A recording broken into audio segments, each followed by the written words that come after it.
Each year goes by, there is at least one film I would say not in a million years I would like. This year, that film goes to K-Pop Demon Hunters. This year, Sony and Netflix brought a truly great film to us.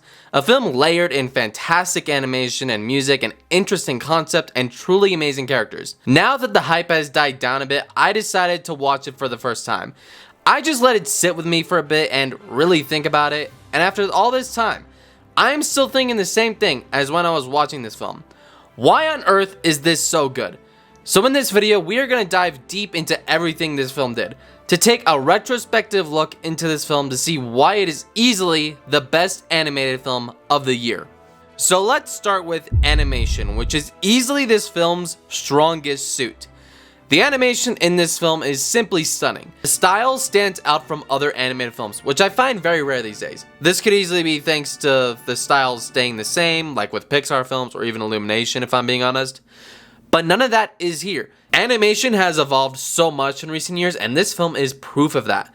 The animation works so well because it details a lot about the film. It doesn't just look incredible, but it also lets us into this story in an open way. There are multiple topics that really showcase why the animation works so well. Take the character movements as a prime example. The way these characters move is very fluid and stylized. It works in both action but also in emotion with these characters. Even the action in this and multiple scenes are just extraordinary. This film is pretty serious and takes its themes all the way home, but when it has action, it just pops right through the screen. It is simply a joy to sit through. Now, one of the biggest draws to this film is its K-pop music, but most importantly, the culture around it. Now, just for reference, I'm not a big K-pop guy, so I'm not going to sit here and act like I know everything about this. With that said, from what I do understand, it is portrayed very well here. There are a lot of things like the concerts where you see this, but also its setting. This film brought in authentic Korean settings so that the K-pop feels more real. A lot of people have been critical on how Sony released this movie. Instead of going to theaters, it went straight to streaming. Many were upset about this, especially given how successful it has been on Netflix.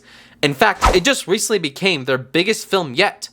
While I do understand this to an extent, if I'm being honest, I don't think this would have done well in theaters. Not to detract from the film, it is amazing, but let's be real for a second. An original film around a band killing demons in a packed summer would have bombed. I don't normally defend Sony or Netflix, but this is a case where I can't really blame them. The way this all goes out makes me really excited to see what else is going to come. There have been reports that Netflix wants to make multiple sequels, an animated series, and even a live action remake.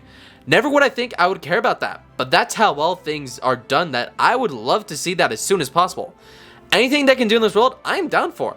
The final part I need to talk about in the animation portion of this video is the Spider-Verse effect. While not exactly to that degree, you can see a lot of inspiration from that film. This is also done by Sony, so that does help in making its style unique. It has inspirations, but it's not a carbon copy of it. Like I said, the animation is very fluid. A lot of the movements in this film are very exaggerated, like Spider-Verse. You can see a lot of this in the fight scenes or when the girls are eating ramen of all things, or even when the fans are just smiling. It's very deliberate. The style is dynamic. You feel invested in the story because of the stunning animation, but also its references to K-pop and anime, two things I don't normally care about. But they played all out really well, especially in the concerts, which are some of the best scenes in the film. Not to detract from any of the talent involved, but it's the directors Maggie King and Chris Alapans who deserve a lot of the credit. They wanted to make its animation real in terms of its culture, but also its character movement. You see a lot of that during the plane sequence. Huntrix actually acts like teenagers, but the core around its setting just works. People can talk all they want about the soundtrack, but they deserve the credit they earned. In general, the animation is just fantastic from top to bottom. It gives us a fresh sense of style through its character movements and dynamics. The story structure isn't anything new, it works well enough, but it could be better. This is where some people tell you it's overhyped or a great film. But that's the beauty of taking a retrospective look. We can view it without any bias and take a deep dive into what it means. Personally, I think the way they did the story was done well enough. With that said, I do think this story is probably the weakest aspect of this film. This isn't a knock against the film, it's still a really good film, but besides its interesting concept in terms of its plot, it's pretty standard. Not that that's a bad thing, but there is some issues with that. The themes of this story deal with things like friendship, community, pressure, and self-acceptance. It's themes that stick to this story so well. A lot of these are shown in the fight scenes, but also in the demons themselves. The themes aren't anything new per se, they just work for this story being told. In terms of its concept, it's really good. Its story is not anything big, it plays it very simple, and I think that's fine. In that way, there isn't a crazy amount of details to go off of. Its story structure is basic at best, but it works in its execution of that concept. Normally I would go into the specifics of the story, and I will in a second, but I just need to talk about the soundtrack of this film. This has been the biggest talking points of this film, and for good reason. It's incredible, it's a blast to sit through. The music is not only great, but really catchy that it makes you want to sing while watching it. For the story it's telling, it makes perfect sense, but man, the music goes so hard. Especially when you see the film play out, it just makes it even better. Ultimately, the music works because of its details in the plot, so it gives it more payoff. However, there is stuff in the music that is deeper than you may think. I don't think a lot of people have even noticed this. Yes, these songs are incredibly catchy, there is no denying that, but the way it's portrayed throughout the film is just great. Take a look at the song Free. In this scene, both Rumi and Jinu meet up and start singing a song. But this song is so much more important than just a scene between the two. It's a song about how imperfect they both are, but how they overcome that and accept who they are.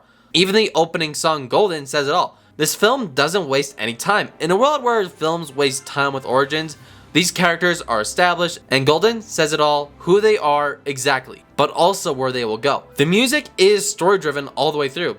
The album works because of what they did, all giving an album that deserves to break records, but also one that makes the entire story worth it. So I find it strange that some people act like this movie is only there to sell music.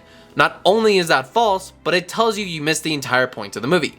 The music serves the story really well, and what makes it work narratively. The story works really well when it hones in on its themes about friendship with the band, along with struggling to accept who they are, and because its themes are really strong.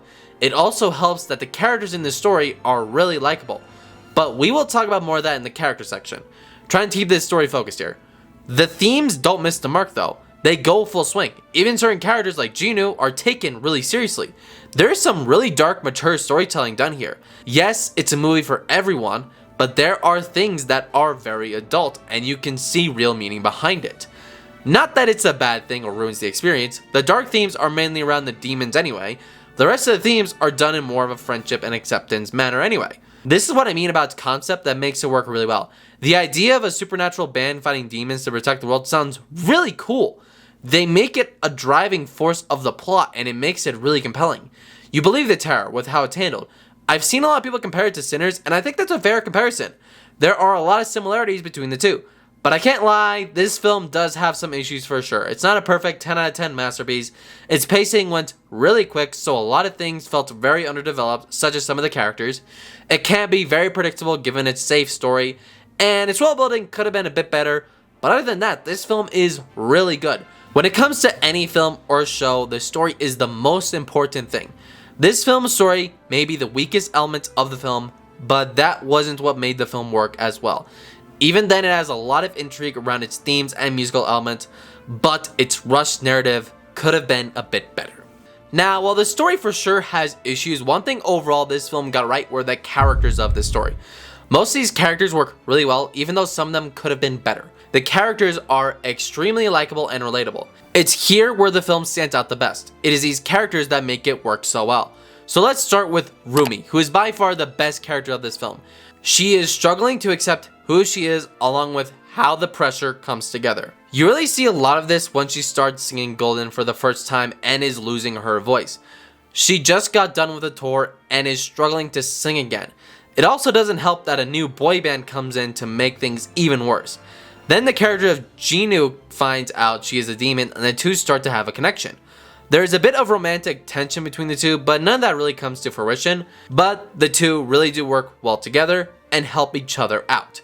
The actress who voiced Rumi, Arden Cho, said she took inspiration from her own life, saying she wanted the character to have flaws and problems, not just the good. And you feel her pain, the way she speaks. You feel someone who is an outsider perfectly, especially when she loses her voice. It's the cost of being a demon and losing herself in the darkness. When the other band members, Mira and Zoe, find out she is a demon, they try to take her down. but then by the end of the film, it works so well because of where all of them have came. Even with the fact she's a demon, they accept her as her friend. The final song works because it shows that all of them have accepted each other's flaws. Huntrix does complement Rumi's story very well, which is an issue, but I'll get to that in a second. Zoe and Mira each help out Rumi's arc in some way. In fact, Cho even said that without them, Rumi's arc wouldn't have made any sense. And if she thinks that, who are we to argue? Overall, Rumi is such a great character, one of the best I've seen in an animated film in a long time. Insanely interesting and likable, and I can't wait to see more of her. Speaking of the other band members, let's talk about the other band members. I think they both work well enough despite their problems. However, both are just as likable as Rumi. That's honestly why Huntrix works so well, because of how much you relate to these characters. I will say, I wish we got to see more of Mira. There are some really cool scenes like when she talks with Rumi, but I wish we got to see more of this character because she is pretty interesting. Still, she works well enough, especially towards the end, but I wish there was more of her. Zoe has a bit of this too, but one thing I love about her is she is endlessly so entertaining. She adds a lot of humor to the film, she is also relatable and the second best of the band. My biggest issue with both of these characters is how they don't complete their arcs. By the end they come together, but that's because they work well enough for Rumi's arc, not their own, which is an issue. If this film was a bit longer or more complex, it could have been a bit better. It's not a big issue, but I wish there was more depth that would have given these characters a better arc by the end. But honestly, the best thing about these characters is how they are handling female characters. A lot of female characters aren't done the best today. Mainly with Disney movies, even if it isn't a Marvel movie, this film is basically the opposite of it.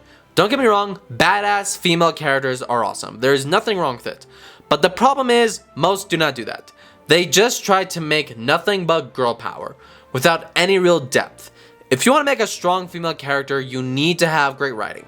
While the characters do have problems, there is no doubt about that. All the characters around Huntrix are likable. They actually have something to do. They are way better than most in big superhero blockbusters nowadays. Because they aren't superheroes. They are just teenage friends who act weird. But that's okay. It's why they work so well. Now, if we are going to discuss the characters, I gotta talk about Genu. He is easily the most complex character in the entire film.